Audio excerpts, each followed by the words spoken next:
At 8:15 on a rainy Saturday morning, the Bluebird Diner was almost full. Truck drivers sat near the counter. Families crowded into booths. A waitress moved quickly between tables carrying plates of eggs, pancakes, and steaming coffee. Near the window sat a quiet father named Daniel Carter with his 9-year-old daughter, Lily. Daniel looked like an ordinary single father. His jacket was slightly worn. His shoes were old. He had dark circles beneath his eyes from too many sleepless nights. But nobody in that diner knew that Daniel had spent the previous 6 months living under a secret identity. He was an FBI special agent. And he was investigating corruption inside the county sheriff's department. Daniel's wife had died 2 years earlier after a long illness. Since then, his entire world had become Lily. He packed her lunches. He helped with homework. He attended school concerts. And every night, no matter how exhausted he was, he read her a bedtime story. That morning, Lily was excited because she had finally earned enough points at school to choose a prize from her teacher. She was telling her father all about it when the diner doors suddenly opened. Sheriff Raymond Cole walked inside. The room became noticeably quieter. Cole was a large man with a commanding personality. People in the county knew him as someone who didn't like being questioned. He looked around the diner. Then his eyes stopped on Daniel. Daniel immediately recognized him. His investigation had been following Sheriff Cole for months. Cole was suspected of protecting a criminal organization involved in illegal weapons, stolen evidence, and bribery. But Daniel wasn't supposed to know that Cole was suspicious of him. Until that moment. Cole walked directly toward Daniel's table. "Daniel Carter." Daniel looked up. "Yes." "Stand up." Lily stopped eating. Daniel calmly asked, "Is there a problem, Sheriff?" "I asked you to stand." Daniel slowly rose. Cole grabbed his arm. 1. You've been seen near the old Henderson warehouse. I can explain. I don't want an explanation. The sheriff pulled handcuffs from his belt. Lily's eyes widened. "Dad?" Daniel looked at his daughter. "It's okay, sweetheart." Cole turned Daniel around and forced his hands behind his back. The handcuffs clicked. Lily began crying. "Daddy!" Several customers stared. Someone whispered that Daniel must have done something serious. Daniel could have ended the entire situation immediately. He could have reached into his wallet and shown his FBI credentials. But he couldn't. His undercover identity had to remain secret.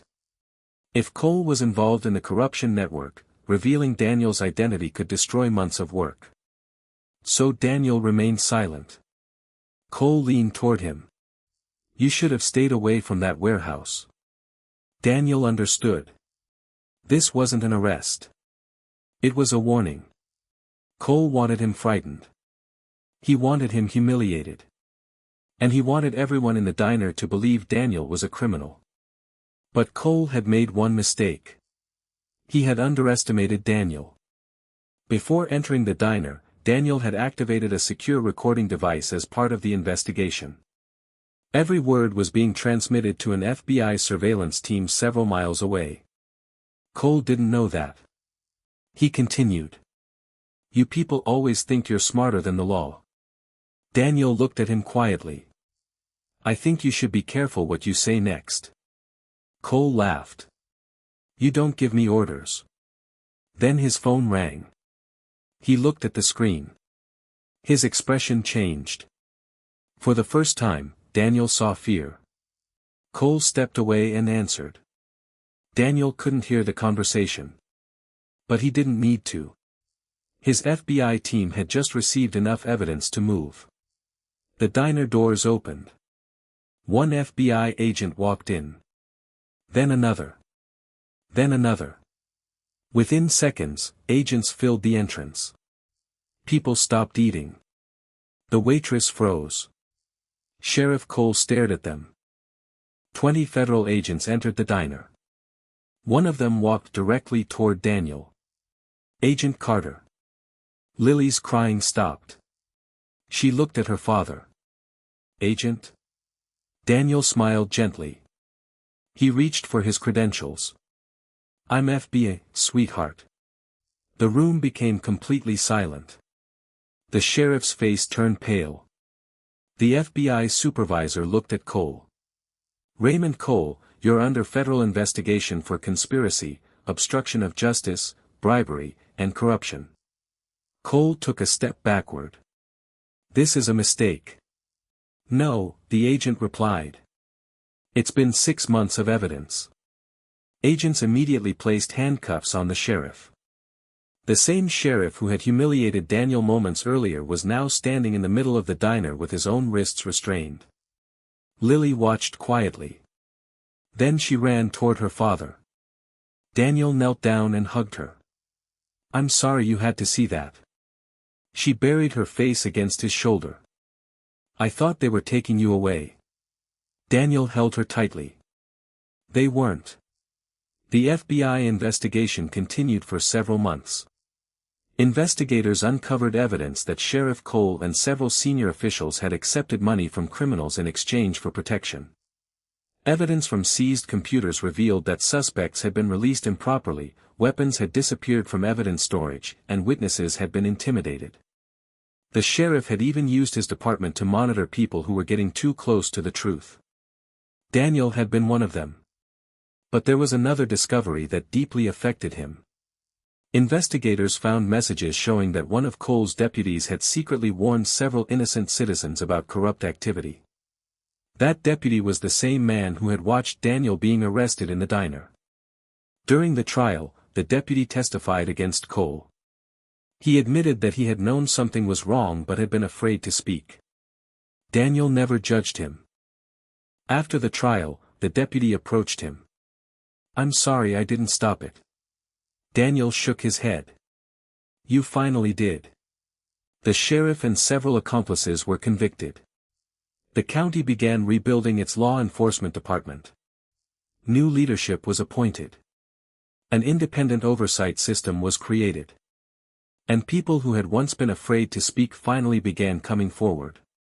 But Daniel's favorite moment came much later. One Sunday morning, he and Lily returned to the Bluebird Diner.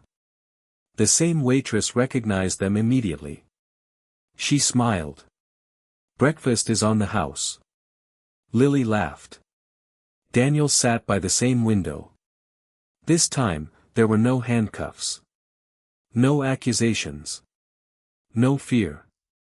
Just a father and his daughter sharing pancakes. Lily looked at him. "Dad?" "Yes." "When you were handcuffed, were you scared?" Daniel thought for a moment. "Yes." "Then why didn't you fight?" He smiled. "Because sometimes being strong means staying calm until the right moment." Lily considered his answer. Then she said, "I think you're the bravest dad in the world." Daniel's eyes filled with tears. He reached across the table and held her hand. He had spent months chasing criminals. He had uncovered corruption. He had helped protect an entire community. But none of that compared to sitting across from his daughter that morning. Because his greatest responsibility wasn't being an FBI agent. It was being her father. And that was a badge he never needed to wear. Sometimes the person who appears powerless is actually the strongest person in the room. Sometimes patience is mistaken for weakness. And sometimes justice arrives quietly, after everyone has already made the wrong judgment. Daniel had been humiliated in front of his daughter.